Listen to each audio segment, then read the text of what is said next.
Glasgow, Scotland. On Monday, President Donald Trump will have a closely watched meeting with President Vladimir Putin of Russia, just days after the announcement that 12 Russian military intelligence officers had been indicted on charges of hacking democratic organizations in an effort to affect the 2016 election. But first, a bit of golf. U.S. President Donald Trump, center, gestures as he plays a round of golf on the Ailsa course at Turnberry in Scotland. He has faced endless opposition as he's worked to renovate the resort on the west coast and expand Trump International Golf Links Scotland. In Aberdeen, Andy Buchanan, AFP, Getty Images. Trump was ensconced from members of the U.S. media who traveled with him here to Turnberry, the luxury Scottish resort, where he is staying, but not from British journalists, who captured protesters on a nearby beach shouting, "No Trump, no KKK, no racist USA," as he teed off Saturday. The group chanted across windswept grasslands and a protective buffer of dozens of law enforcement officials, some of whom were on horseback. According to footage captured by the BBC, the president appeared to wave at the crowd before turning back to his golf game. Read more. Article continued below. Tens of thousands of protesters greet Trump in UK. Along with giant baby balloon, Trump claims he didn't criticize May in explosive interview in which he blasted the UK. PM what I learned by eating, drinking and sleeping at Trump resorts. From Vancouver to Scotland, thousands in Edinburgh protested his visit Saturday, where the Trump baby balloon made an appearance, and Scottish police confirmed that they were searching for a paraglider with a banner reading, "Trump well below par," who had breached the no-fly zone over the Turnberry resort after the president arrived Friday night. Trump has for the most part ignored large rallies against him in the UK, instead focusing on promoting the Turnberry resort, describing it as magical, while on the world stage this past week at the NATO summit in Brussels and on a working visit to Britain. Before arriving in Scotland, the president managed repeatedly to plug Turnberry, one of two Scottish resorts that bear his name, as he dealt with some of the most pressing diplomacy problems facing his administration to date. It is a tactic that has alarmed ethics watchdogs, who say he is using his presidential platform to promote a resort that, according to financial filings, has been a burden on the family business. Article continued below. While the president has blazed a chaotic streak through Europe this past week, Turnberry has received special recognition amid other Trump-issued sound bites that analysts say have undermined the United States' relationships with close NATO allies.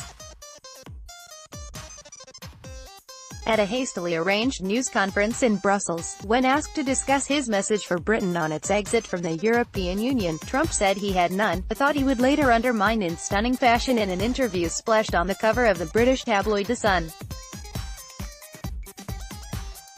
Then, Trump wove in a reference to Turnberry, on breathtaking bluffs and cliffs on the western coast of Scotland, calling it magical, and one of my favorite places. I'm going there for 2 days while I wait for the Monday meeting with Putin, the president told the news media. Trump said he would be taking calls and meetings before the planned gathering with Putin in Helsinki. But around the time he hit one of the resort's 2 golf courses Saturday, his official account began posting on Twitter. In 2 tweets, he blamed the Obama administration, not Russia, for the hacking and again suggested that a democratic deep state was afoot. He also plugged the Turnberry golf course again. "The weather is beautiful," he wrote on Twitter, "and this place is incredible." Ethics experts tend to be cynical about the president's sentimental references to his resort. His arrival at Turnberry marks the 169th day during his presidency that he has visited a property owned, managed or branded by the Trump Organization. Financial records show the resort has lost money since Trump purchased it in 2014. "I view this as kind of a forced subsidy of an infomercial for his properties." Norman L. Eisen, chairman of Citizens for Responsibility and Ethics, in Washington, said in an interview Friday. He's attempting to utilize his trip to get beneficial PR. Before Trump left for Scotland on Friday, he again brought up Turnberry during a news conference in England with Prime Minister Theresa May of Britain. "I was opening Turnberry the day before Brexit," Trump said, "and all they wanted to talk about was Brexit, and I said, I think Brexit would happen, and it did happen." Trump, in fact, arrived at Turnberry the day after Britons voted in 2016 to leave the European Union, but he spoke about his resort for 15 minutes before he took questions on Brexit at a news conference. He also expressed skepticism when asked if the referendum would send shockwaves through the global markets. "Look, if the pound goes down, they're going to do more business," Trump said then.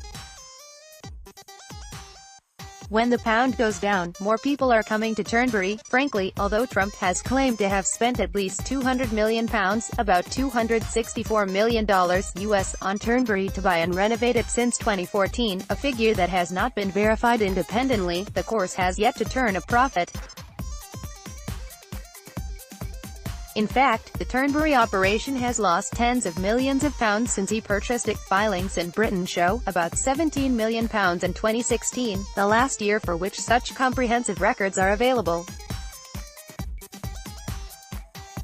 For 2017, Trump's government ethics filing discloses only how much revenue the course generated, $20.4 million, not whether it had earned a profit.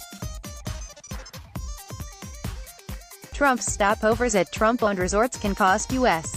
taxpayers more than $100 a minute. For instance, an analysis of a 13-day trip through Asia by the Associated Press showed that Trump's 10-minute visit to Trump International Hotel Waikiki Resort for the cost U.S. taxpayers almost $141,000. When reached for comment about Turnberry on Friday, the Trump Organization described the success story. In an email, Amanda Miller, a spokesperson, pointed to some of Turnberry's golf lore, including the much-publicized 1977 British Open Championship between legendary golfers Tom Watson and Jack Nicklaus. "Turnberry is an icon in the golf world, and we are incredibly proud of its continued success," Miller wrote. The resort's famed Ailsa golf course, she said, "I was home to 4 Open Championships, including the famous 1977 Duel in the Sun." Miller did not respond to a request for comment about how the company gauged success if records showed it was losing money. Trump appears to hold a special place in his heart for Turnberry, perhaps because of his love of golf and because his mother, Marianne McLeod Trump, who was born in Tongue, a village about 480 kilometers from Turnberry, in the north of Scotland. "I feel very comfortable here," Donald Trump said to reporters during a 2008 visit to Tongue, on the island of Lewis, where he spent about 90 seconds in the modest cottage where his mother was born. "It's interesting when your mother, who was such a terrific woman, comes from a specific location, you tend to like that location. I think I do feel Scottish." When Air Force One landed in Scotland on Friday, it rolled by a plane emblazoned with the Trump logo, in plain sight of hundreds of local residents who had gathered to see the president land. On his hour-long drive to his resort, hundreds of onlookers waved and recorded cell phone video of the president's arrival. The president's son Eric, who oversees operations at the Trump Organization, was also at Turnberry. Around the time Trump landed, his son posted a video from the Turnberry lighthouse on social media. In it, a bagpiper plays on a bluff in the distance as the camera pans out to sea. Turnberry guests can stay in the lighthouse for about $1,600 a night. Trump Organization did not answer a question about the purpose of Eric Trump's visit, but he is closely tied to the resort's restoration efforts. Eisen, the chairperson of Citizens for Responsibility and Ethics, in Washington, takes a more skeptical view. He serves as co-counsel in a lawsuit accusing the president of violating constitutional anti-corruption clauses intended to limit his receipt of government-bestowed benefits, or emoluments.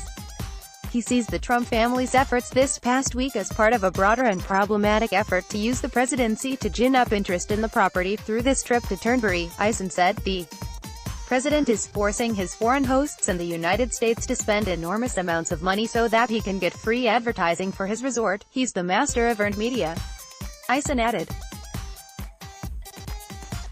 "It's an important part of the way he won the presidency, and that's what he is doing here."